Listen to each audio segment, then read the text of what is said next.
Welcome to Soumith media. 2 ఏళ్ల క్రితం కన్నడలో రూపొంది తెలుగులో అనువాదమైన కాంతారా చిత్రం ఎంతటి విజయాన్ని సాధించిందో తెలిసిందే. రిషబ్ శెట్టి స్వీయ దర్శకత్వంలో కేవలం 16 కోట్ల బడ్జెట్తో తెరకెక్కిన ఈ చిత్రం దాదాపుగా 450 కోట్లు వసూలు రాబట్టి కన్నడ సినిమా ఖ్యాతిని పెంచింది. తెలుగు ప్రేక్షకులు కూడా ఈ సినిమాకు బ్రహ్మరథం పట్టారు.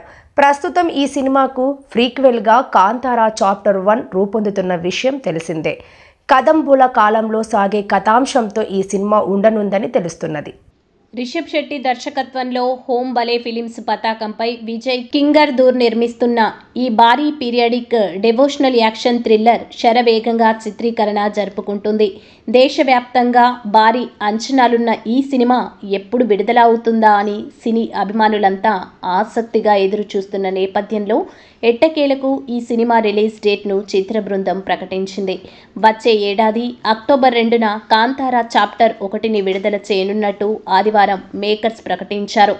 జయరాం ఇందులో కీలక పాత్ర పోషిస్తున్నారు. ఇందులో ఎన్టీఆర్ కూడా నటిస్తారని గతంలో వార్తలొచ్చాయి.